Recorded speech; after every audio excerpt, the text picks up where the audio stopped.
Hey everybody, welcome back to Tim Travels. I'm your host Terry, coming to you from, no, it's not really cold out, although it's crazy. It's like 75 where I am here in Duncannon, Pennsylvania, but it was like 30 degrees colder up in New York when I picked up this morning, just on my way back to Winchester. But so today's already Thursday. I had an eventful weekend, a long weekend. I went camping with my wife and one kid, and went to Cape Henlopen State Park in Delaware. If you know where Lewis, Delaware is, or Rehoboth, it's kind of in between those two places. We went with some friends. And I had never been there. My wife does this like girls camp out thing with her friends and our daughter. But I had never been to Cape Henlopen State Park, and it's really nice. It's really nice. We actually tent camped, but in like an RV, on an RV site. Or I guess a small RV site. I didn't really like that we were in with the RVs because there are separate tent camping areas, but the facilities are very nice. And from what I've seen of parks, this place was, if you are an RVer, it would be a nice place to be because they're not packed in like sardines. But I discovered some cool stuff that I wanted to share with you, and I haven't done a real like history / travel log in a while. So it's not my best work, but I think it's kind of interesting. And what it is these coastal watchtowers from World War II. And yeah, so I'll just kind of take you through this. You'll see I have some narration, and then there's just some pictures that I took. And then I'll come back and wrap it all up. Okay, so this is the tower, and this is tower number 7. This will give you an idea. So this is the coast, and where I'm going, we're right here at tower 7. And then, so we're going to take a look at this tower. We're going to walk up in here and see what we can see. And this is the idea behind the triangulation. So you had a total of 13 towers. And these were just observation towers that I guess, I don't know if they were Navy or Army or just coastal defenders. They had a lot of different commands, but I'm going to try to figure out more about this.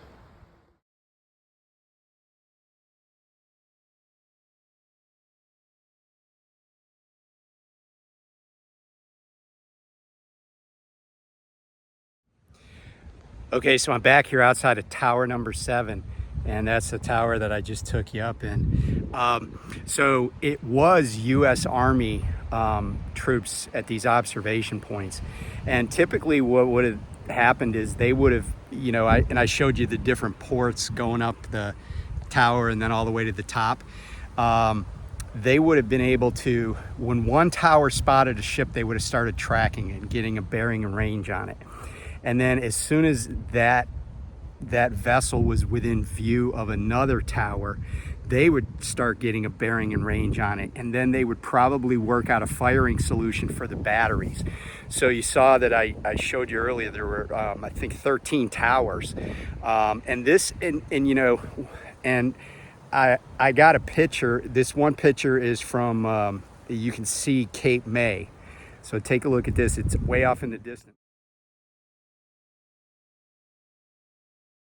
But from where I am to Cape May, that's basically guarding the entrance to Delaware Bay, which of course would then lead up to the Delaware River.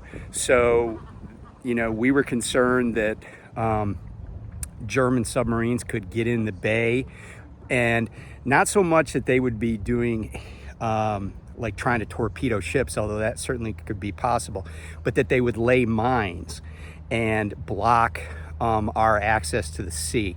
So, and you know, obviously any ships that came in, we would want to stop them before they got very far up, because even if we sank them, they could block a channel until we could get them moved.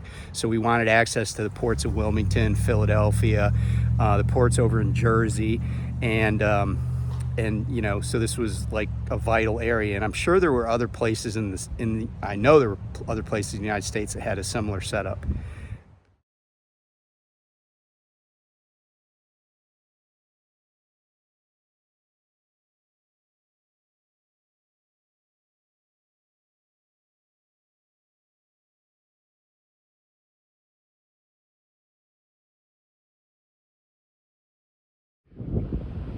Okay, so that tower that you see in the distance, that's one of the other tower that was used to kind of triangulate. And of course, this is the Atlantic Ocean out here.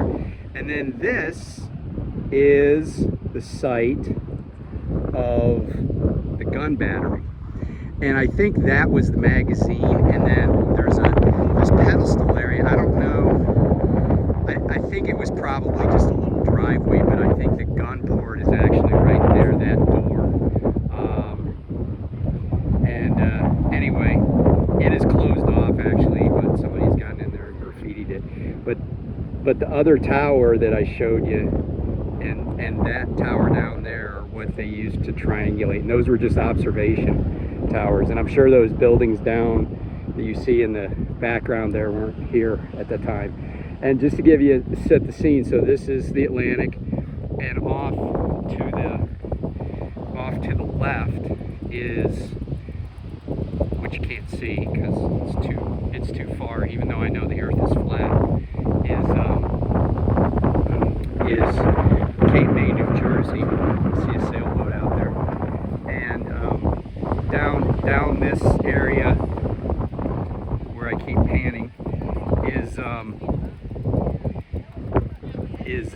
where the Lewis Cape May ferry is.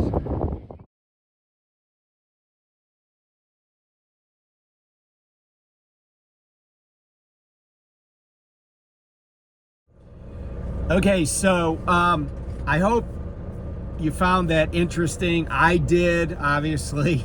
And I do have some people that watch the channel that tell me they're like kind of like studying World War II and stuff.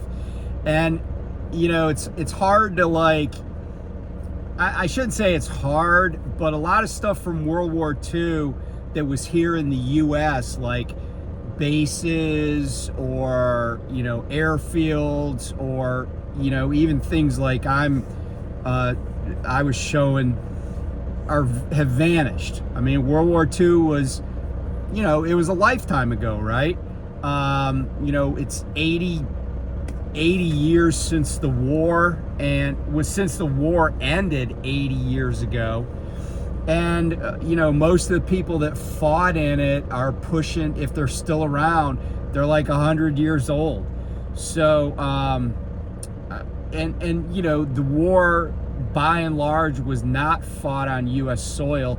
Even Pearl Harbor wasn't a state at the time, it was just a territory.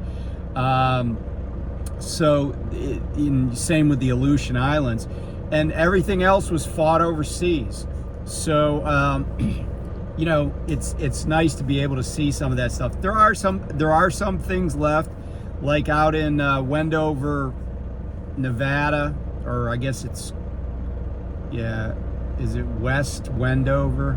I think it's, yeah, West Wendover, Nevada. There's still like an old Army airfield that was a training facility, but by and large, a lot of that stuff's gone. So it's kind of cool to find something. And of course, there are ships around that were in the war. Like I mentioned the ports in New Jersey, and Camden is where the USS New Jersey is. BB-62 Iowa class battleship. But anyway, yeah, I'll get back to trucking. There's a lot of interesting stuff happening, but anyway, I just wanted to do that because sometimes people ask for the history, the travel log, and hey, the channel is called Tim Travels, and Tim does travel.